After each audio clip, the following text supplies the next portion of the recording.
بسم الله الرحمن الرحيم. الحمد لله رب العالمين، وصلى الله وبارك على أشرف المرسلين محمد النبي الخاتم وعلى آله وأصحابه أمته أجمعين. راستي ئێمەی مسلمان شوێنکەوتی دینی ئیسلام، شوێنکەوتی قورئانێکە خوای تەبارەک وتەعالا مرۆڤایەتی پێ بەسەر کردووەتەوە و کەلامی خۆیەتی و نردوێتی بۆ عەبدەکانی خۆی بۆی ئاگاداریان کاتەوە، بێداریان کاتەوە، اعتیمادێکی زۆر ئەکاتە سەر قەزەی عەقڵ، سەر فکر، سەر تێگەیشتن. قورئان پڕێکی لو آياتاني كأفرمي لقوم يؤمنون، لقوم يسمعون، لقوم يعقلون، لقوم يتفكرون، لقوم يذكرون، لقوم يفقهون. كهمانا همي بمعنى تيجيشتنو بكارهناني عقل بيه وقرخصني فكر وهوش إنسان بيه. كلمة يكم كلا قرآن هاتو أمر ما بيك أفرمي اقرأ باسم ربك الذي خلق. يكم كلمة أمري ببيغمبر كله صلى الله عليه وسلم كبيغمبر كشمان نخوين دوار بو.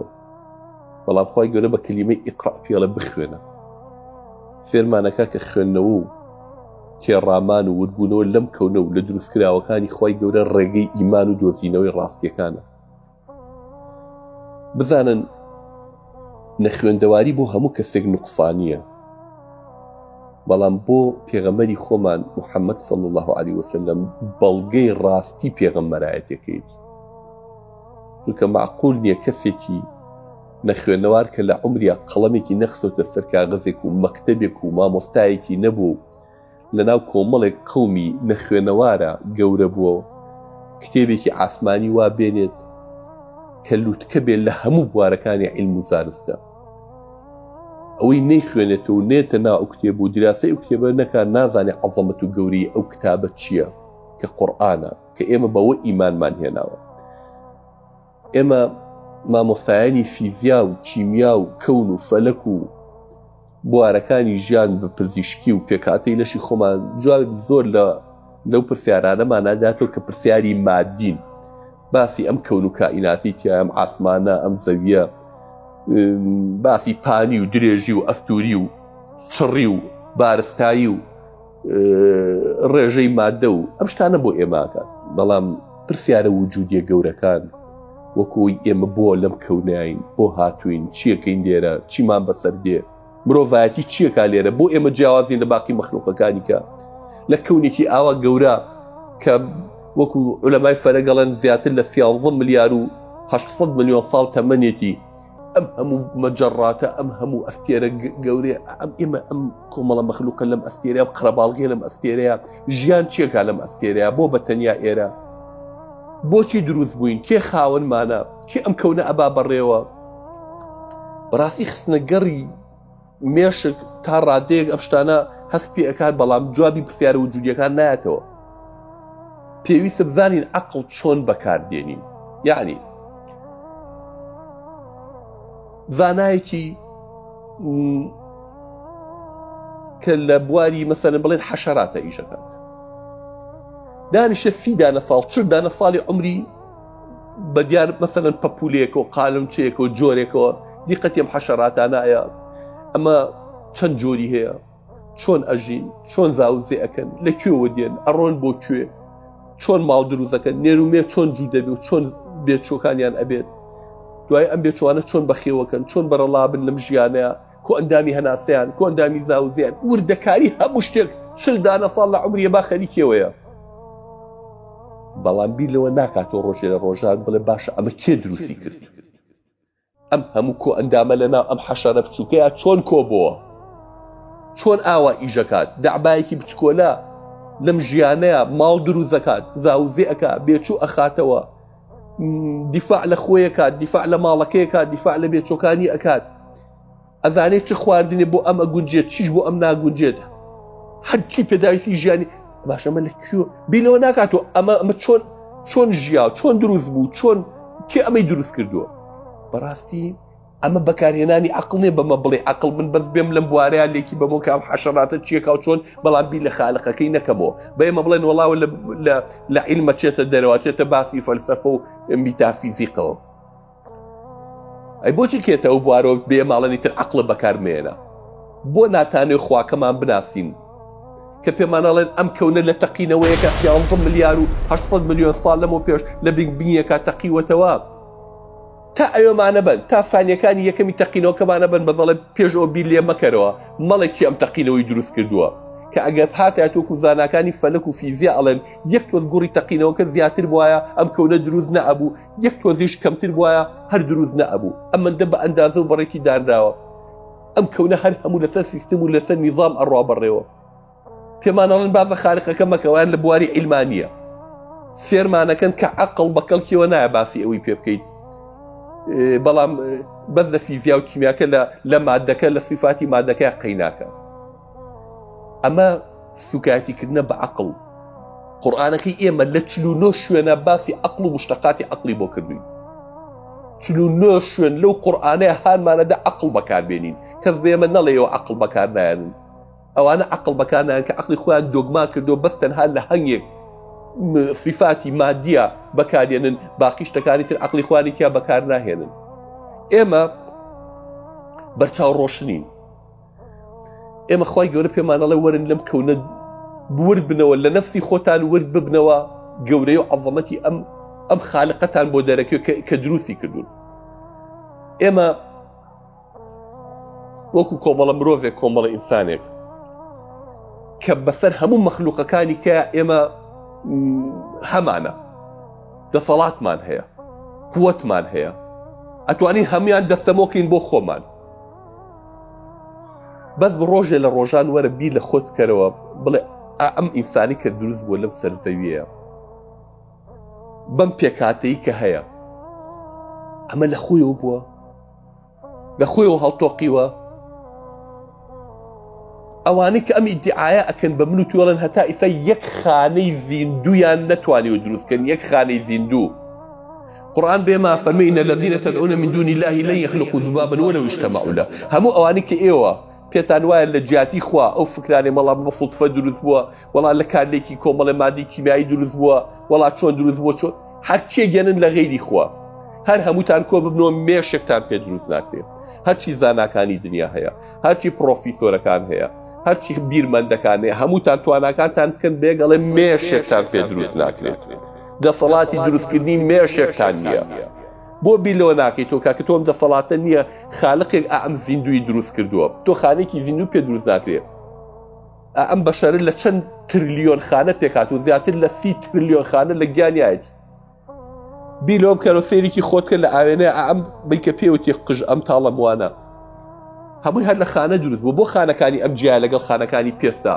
بۆ جیازە لەگەڵ خانەکانی خوێن و ئێسقانە کێم تایبەتمەندی یاوە بەم قژەی کە بەسەرتەوەیە ئەم قژە جوانە کەوتا بەسەرتەوە بەم لایهێنی بەو لاوەکو تا جێگوایە بەسەر تۆ توی جوان کردووە هەر لە هەمان مادە دوو خەتی بۆ دروست کردووی لەسەر چاو بۆی کە عەرەقی کردەوە فیلمە ئەم عەرەقە بە نێتە ناو چاوتۆ تێکەڵ بە چاو نەبێ بە قەراغی چاوتا بۆ بێنێتە خوارەوە ڕۆژی 100 دەرەجا سەیری ئاوێناکەی ڕۆژی دیقەتدا ئەم پێستەتەنکەی کە بەسەر چاوتەوە بۆ دروست کراوە ئالێرەیە کە پێوتێ پێڵوو ئەگەر ئەو پێڵوە نەبێ بە چاوتەوە دەبدام شەو چۆنە خەویت چۆن چاوە و خێری نەوەڵا ڕەشەباوتە بوو تۆ زێبێ چۆن چاو دەپارێزی ئەزانی ئەو پێڵوە کە تۆ هەر ئاگا لێنێ لە چاوتروکانەکانێ هەموو دەقێک ماسیحەیەکی پێ چۆن ئەو تەپوتۆزی لەسەر چاو کەڵەکا بێ بۆ دەسڕێ و بۆ پاگە بکاتەوە تاکو تۆ ئەم کەونە بە جوانی ببینی باز لە باسی چاو و باسی پێکاتەکانی ئێرە ناکەم چونکە حەج ئەندامێ لەوانە بگری ئەبێ دکتۆرەکان دانیشن چەند ساڵ بۆتی باسکەن ئەمانە هەوریەکەوی لە خۆی دروست بووە کێ گوێی کرد بەوەی کە ئەم پارچە گۆشتە شت ببیسێ کێ ئەم گۆشتەی والێ کرد ببینێ کێ ئەم گۆشتەی والێ کرد تام بکە کێم تایبەتمە ئەمە هەر لە خۆیەوە بووە بۆ گە تۆ باوەڕ بەواکەی بڵێ قەڵەمەکەی دەستم یا مۆبایلەکەی دەستم لە خۆیەوە پیا بووە هەموو ئەوانی کە بەخۆیان ئەڵێن عاقڵ و عەقڵگەرەکان گاڵتۆ پێ ناکەن باوەڕ بەواکەن بڵێن مۆبایلەکەی دەست لە خۆی دروست بووە بەس بە من ئەڵێن وەڵا عەقڵ واڵێ بڵێ ئەم هەموو پێکاتەی ناو گیانێ لە خۆی دروست بووە Well, something can come from nothing, and that's what physicists are now telling us. I could give you. You asked me to give you a layman's interpretation. It would be a very, very layman's interpretation. When you have matter and antimatter, and you put them together, they cancel each other out and give rise to nothing.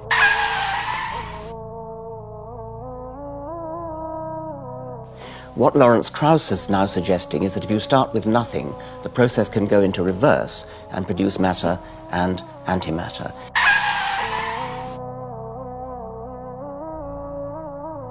The theory is still being worked out. Well, there are many troubles with Richard's teachings, but a fundamental one is that he dumbs down God and he soups up nothing. You can quickly respond to that. You can dispute exactly what's meant by nothing, but whatever it is, it's very, very simple. And why is that funny? Well, I think it's a bit funny to be trying to define nothing. بس بیر ئالو زمانە بکەرەوە چی کارەکە لە تامکردن لە قسە پێکردن لەو هەموو لیکە ڕژێنانی کە لەناو دەمتایە بەپێی ئەو خوانانی کە تۆ ئەی خۆی لیکی بۆ ئەڕێژێت ئاوێک لە چاو دێتە خوار و ئالێرە سوێرە ئاوێک لەو گوێچەکەیە دروزە بێت تاڵە ئاوێک لەناو دەمتایە شیرینە هەر ئالەمەندەیە چوار تامی ئەم تەڕیانەی کە هەیە مە هەر لە خۆی دروست بوو بەس ئەو مێشکی کە لەناو سەرتایە باسی مێشکی بۆ ناکەم بەس یەک پەردەی لینجی تەنکیتیا بڕۆ بە هەر دکتۆرەگەڵی پەردەیەکی لینجە کە هەموو خانەکانی خانەی ئاعساب و کارەباییە دەوری ئەو مێشکەی داوە بەس ئەو پەردە لینجەی کە ئاوا بیگری ئەو دیوی لێوە دیارە لە 14 ملیار خانە پێکاتوە 14 ملیار خانە باشە دەبەست با پێمان بڵێن یەک خانی زیندوو ئالەمانە چۆن دروست دەکرێت یەک خانە خانەیەکی زیندوو دروست ناکرێت 14 ملیار خانە بەس ئەو پەردە تەنکە لەمەندە پێکاتوە وەرە خواردنەوە پارچەی گۆشتەیە کە پێوتێ دڵ کام معمەری لەم دنیاڵی لە ئاسن و لە پۆڵا دروست کراوە 10 ساڵ 20 ساڵ 30 ساڵ ئیژەکە ژەنگ هەڵێنێ و لە کەڵگەکەوێ کابرا عمری 100 دانە ساڵە ئەم پارچە گۆشتە لێرەیە لە کولی دقەیەکە 70 دانەجار 12 لیتر خوێنەیە بە لەشت و وەریەگرێتەوە ئەمە لە خۆی دروست بوو کێ ئەم گۆشتەی کرد بەم مەزەخەیە وەرە ئەم لاترۆ پارچەی گۆشت هەیە پێوتێ مەعیدە هەرچی خواردنێک کە تۆ ئەی خۆیت ئەنزیمێکی تایبەتی بەسەرا ڕێژێ بۆ هەضمەکە پرۆتین بەجیا ئەنزیمی تایبەتی خۆیەکە هەضمێکە نیشاستە ئەنزیمی تایبەتی خۆی هەیە کاربۆهیدرات ئەنزیمی تایبەتی خۆی هەیە چەوری ئەنزیمی تایبەتی خۆی هەیە هەر یەکەی بەنەوعێ کاتێککە گۆشتی حیوانە خۆی گۆشتی حیوان هەرچی گۆشتە تۆ ئەی خۆی بۆ دەتوێنێتەوە بۆ دەکا بە ئاو ئەی باشە مەعیدە خۆی گۆشت نییە ئەی خۆی مەعیدەکە بۆ ناتوێنێتەوە کێ ئەم تایبەتبەندەی دا بەم مەعیدێ ئەو نوع ئەنزیمە بڕێژ و بەڵام زەرەری بخۆی نەبێ و هەرچی گۆشت و خواردنی دنیا هەیە بۆ بتوێنێتەوە ئەی خۆی بۆ هیچی لێ نایەت وەرە خواردنەوە پارچەی گۆشت هەیە کە پێوتێ میزەڵان ئەم مادەی یۆریایە بیکەی بە تەنەکەیە بە ئاسنە مانگێگەی ڕزێنێ کابرا عمری 100 دانە ساڵ لەم گۆشتەیە ئەم میزە هەڵگیراوە باش ئەمە بۆگەنی نەکرد ئەمە خراب نەبوو چێ ئەم تایبەتمەندیانەی ئاوا دروست کرد بە منەڵێن ئەمە عەقڵگەراییە بڵم لە خۆی و هەڵتۆقیوە بەڵام تۆ باوەڕ بۆ ناکەی مۆبایلی دەستی کەسێک لە خۆی دروست بووێ بە منەڵی باسی خوا مەکە بابای مولحید تۆزێ عەقڵە بێەوە عەقڵە بخەرە کار ئەو عەقڵی کە خوا پێی بەخشیویت وەرە بگەڕێرەوە عیلاجی خۆم دۆزەرۆ کە نازانم تۆ لە کوێوە هاتووی بۆ لێرەیت بۆ کوێ ئەڕۆی هەڵە نەخەڵەتێنن بە دوو قسەی زلۆمانە بڵێ هەر یەکە و عەقڵی خۆی خوای گەورە کە ئەم بەشەی دروستکردوە کەتەلۆکێکی لەگەڵا ناردووە لە ڕێگەی پێغەمبەرەکانەوە ئەم بەرنامانەی ناردووە بۆی خەڵکە ئاگادار کاتەوە هەر جیهازێک کە تۆ ئەیکڕی کەتەلۆکی خۆی لەگەڵا شەریکەکە بۆی دروست کردووی مۆبایلێک کەتەلۆکی مۆبایلێکی کە دروست ناکات ئەو مهندسەی کە مۆبایلەکانی دروست کردووە ئەو کەتەلۆکەکە دائەنێت ئەو خالقی کە هەمومان دروست کردووە ئەو کەتەلۆکی بۆ ژیانی ئێمە داناوە جا خۆگەرخوا ئێمەی بە بەڕڵای بەجێشتا لەم سەرزەویە چەند عەقڵ هەیە لەم سەر ئەرزەیە ئەبووە ئەوەندە دین و مەذهب و فکر هەبێ بابای مولحیدێ و خەڵکە ئاوا لێ بکات هەرێک بە عەقڵی خۆی چی عەقڵی بڕی هەرێکەشی کێمازانی مستەوای عەقڵی و خەڵکە جیاوازە کۆمەڵی خۆی کردووە بەخوا بەسەر ئەوانی کەوە بەرنامە بۆ ئەوانی تدانێن ئەڵێ نەبێ ئاوا بکەی ئاوا نەکەی ئەمە حدودەکەی توێ ئەمە یاسای توێ خۆیان کردووە بەخوا بەسەر ئەوانی تۆ کەتەلۆگ بۆ ئەوانی تدانێن بۆیە میلەتان ئاوا هەموو تیاچوون کۆمەڵی تاغوت و ملهور و زاڵمان پێیا بن کە لە هەموو بوارەکانی اقتصاد و ژیانمانە ئێمە ئەچەوسێنەوە فەقیرەکان ئەچەوسێنەوە بەڵام خواکەمان کە ئێمە دروست کردووە کەتەلۆکی بۆ ناردوین و قورئانی بۆ ناردوین پێغەمبەرانی بۆ ناردوین پێشتر ئینجیل و تەورات و عیسا بە عیسا و موسا بۆی ناردوین پێغەمبەرەکانی بۆ ناردوین ئاگاداری کردوێتەوە پێمان ئەڵێ ئێوەم بۆ دروست کردووە بۆ لێرەن بۆ کوێ ئەڕۆن جوابی هەموو پرسیارە ئەزەلیەکانمان هاتەوە پێمان ئەڵێ ئەو ڕۆحە دوای مردن بۆ کوێ ئەچێت چی بەسەرا دێ هەرچی لەم کەونەیە کە ئێمە ئەیزانین و نایزانین لێوەکانە باس کراوە Muhammad could not have known these facts about human development in the 7th century because most of them were not discovered until the 20th century. This is a leech, and this is the human embryo, about 23 days. I think you have to agree that the similarity between these structures is amazing. The key word in both is al-Qaeda. At this stage is known to no one except Allah. The rapid growth and dramatic changes which occur after the bones have been clothed by muscles have been mentioned in the Holy Quran 1400 years ago. Surah 79, Ayah 32 states, also in the context of creation, and the mountains hath he firmly fixed. Similar mention of mountains is found in several other surahs. It is permissible to interpret this to imply that mountains are rooted and that modern geophysics has established deep crustal roots for the axial parts of mountain systems at converging plate boundaries. We need research into the history of early Middle Eastern oral traditions to know whether, in fact, such historical events have been reported.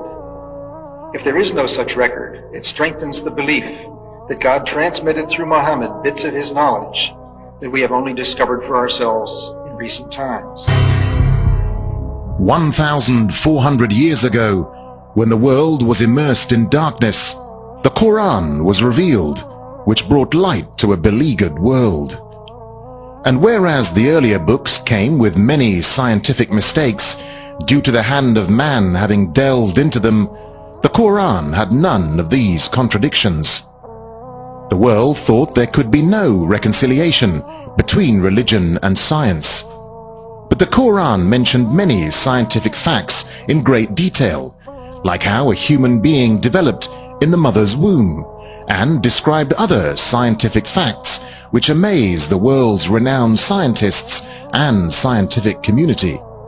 جاگر همو عقل پیما بله بذاری که بچه بینی و بگیو بیستو بدست هستی پیکه هر اول دبه اوکی عقله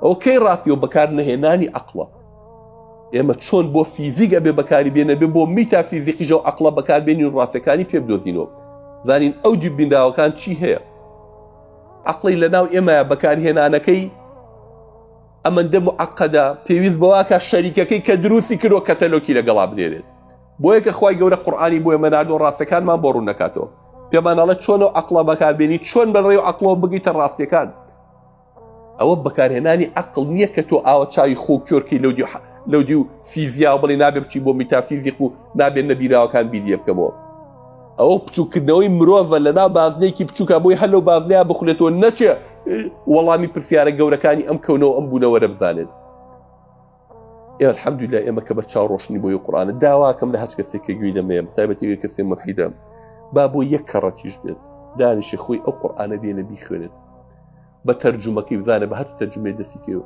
بە عەقڵانە بەبێ ئینحیاز کابرا تۆ حەزت لە ڕابواردنە ئەدەوێ قورئان ڕێگەی هەنگێ فەساد و هەنگێ دزی و هەنگێ جەردەیی و هەنگێ عەرەخۆری و تلیاکخۆری و ئەمانە لێگرێ تۆ لە ڕقیەوە ڕق لە قورئان بێ هیچ ناگەیتە نەتیجە وەرە مێشکە سافکە بە عەقڵێکی عیلمیانە عەقڵ بخەرە کار ئیشی پێ بکە بزانە ئەمە ڕاستە یان نامەیکەتیایەتی زانە وەڵامی هەموو پرسیارەکانت ئەداتەوە یان ناگەم. Clive was born on January 23 in 1979 in Amsterdam in a pretty regular family, father, mother, brother, another brother, younger, a sister, a cat. In Amsterdam, I was born and raised there we're a practicing Protestant family.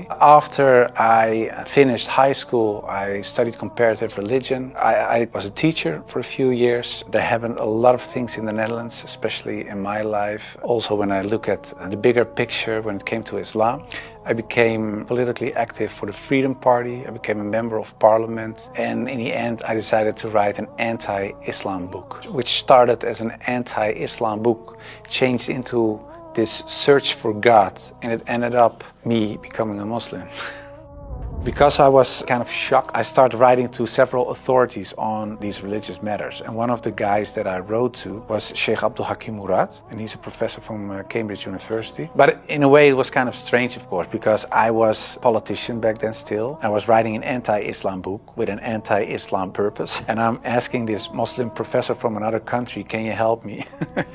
So I told him I'm writing a book. I have a lot of questions. So I was very plain why I thought, why is Islam promoting terrorism? Why is anti-woman? Why is anti-Christian? Anti-whatever. After, I think, 6 weeks, he sent me a very extensive email and he started explaining, directly answered a lot of my questions, but he also told me, you have to read this article, read this book, read that book, ask this person. And so he was very extensive in his way of explaining. But in the end, after I read all these books and articles and made a comparison between prophets from the Old Testament with Muhammad, peace and blessings be upon him, I had no arguments anymore to say they are prophets and he is not. And I thought to myself, well, if I accept Moses on these grounds and I cannot accept the prophet, then there is something else. So I thought, why don't I think he is a prophet? And I thought, oh, perhaps because he had many wives. But then again, when you look at Solomon or you look at King David, Abraham, there are a lot of people in the Old Testament that had more wives. And when you look at even outside of the religious books,